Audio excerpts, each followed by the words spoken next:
You're watching Gamereactor Esports. We're at DreamHack Malmö Masters, and we just bumped into Anders, or Anders as like most non-Danes would call him. The man who's some people call the voice of Counter-Strike, who's obviously here casting the whole thing because that's what he's good at. This has been a pretty crazy tournament so far with a lot of upsets going on. What's your whole take on everything that's happening? I mean, a lot of people are saying now that it's because we're right after the major tournaments, or all the really big teams are maybe a little bit burnt out. Maybe that's part of it. I'm not sure. I mean, it's just that so many teams are becoming really, really good. So the gap between sort of the tier 1 teams and the tier 2 teams is slowly closing. It's pretty cool. It's what we've always wanted, really. I like it. I'm assuming you had made some predictions, at least to yourself, before the tournament started about who would move on from groups and how things would play out. How like completely destroyed off the charts are those predictions now? I mean, pretty much entirely wrecked. There's no way to predict that Tyloo was going to end up beating Luminosity. I would have had Luminosity in the finals, no matter what, almost. Then the only question for me was it going to be Na'Vi or Astralis meeting them in the finals? And now Astralis are out as well. Na'Vi obviously made it through to the semifinals, so good job on them. And VP are looking way stronger. So actually, I'm tempted to switch my prediction a bit and sort of bet that actually VP is going to be making it to the finals now. Yeah, they look good. So yeah, all predictions are off at this point. It's just it's been hell for anyone trying to bet for this tournament. Do you think there's anyone who would have predicted that Tyloo would make it as far as they did? The problem is I don't see what evidence you would have to sort of say that. You could hope it, and you could say, oh, it'd be fun if they did, but there was nothing you could point to say, yeah, probably they would, you know.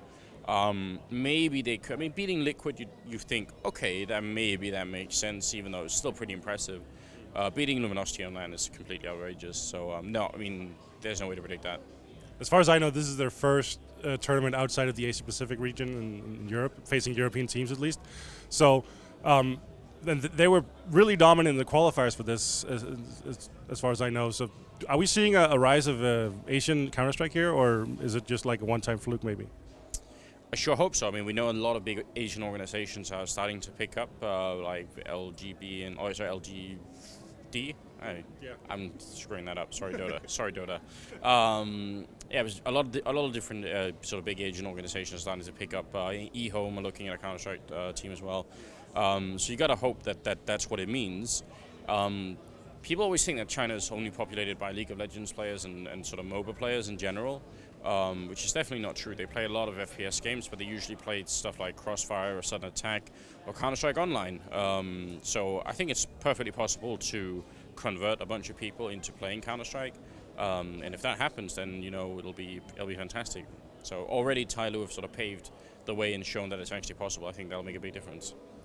One of the big storylines for this tournament has been wrist issues, with Fnatic dropping out and Guardian, due to a football injury though, but him being out of the game for these group stages. And I think, if I recall right, Pronax left Fnatic. Back when he did that, he had wrist issues, and Devilwalk quit Godsent before they turned to Godsent because of wrist issues. What's going on with all that? Do you have any knowledge or background or anything?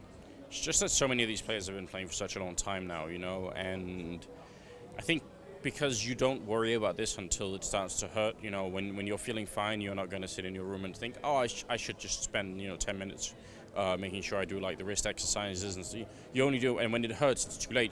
That's because now the problem is there. But then you have an insane schedule, and you have to play in big tournaments, so you just kind of keep going, right? But there's a lesson to anyone. It's not just the people. I mean, obviously, if you're a professional player, it has a big impact. But I mean, even if you're just someone who's just got gaming as a hobby, which I'm guessing everyone watching has, people should still worry about it, just because it sucks if you only realize when it's a little bit too late, right? So, yeah, I mean, it's not surprising that happens. It's happened to other esports too. Most tragic example I can think of is MVP from StarCraft.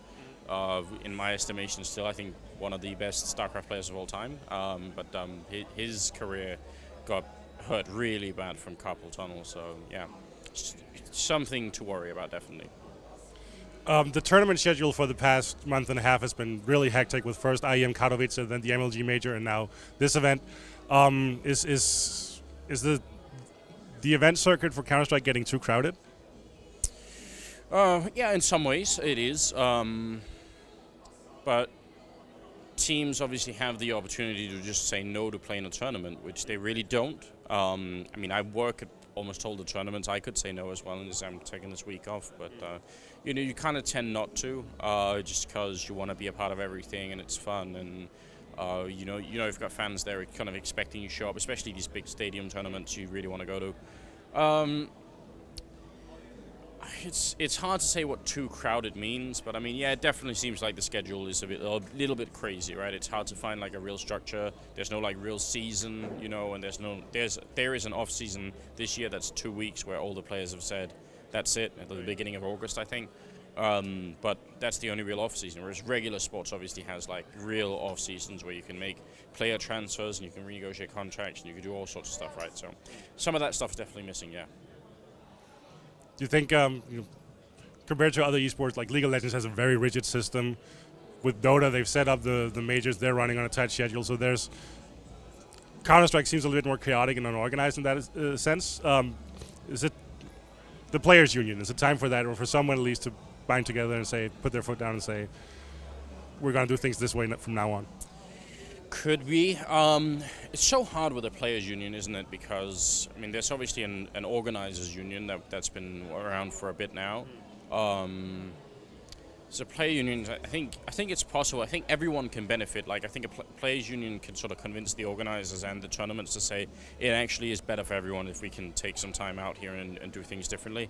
So I don't think they have to put their foot down. It just has to be like a reasonable conversation. But then they also have to agree.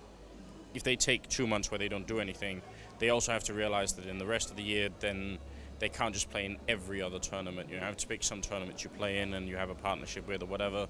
There has to be some sort of balance like that. So, yeah, maybe it is time. I mean, I don't think Valve are going to do it because I mean, Valve. Yeah, they're very hands-off. They are hands-off, and they're trying one thing in Dota and they're trying a different thing in Counter-Strike, and as far as I know, they don't like running the same experiment in different games. It's better for them to do it differently in each game, see what happens, I guess. Yeah. All right, Anders, thank you very much for talking to us. We're going to let you go now and let you get back to do your thing. For much more Counter-Strike coverage, stay tuned to Gamereactor Esports.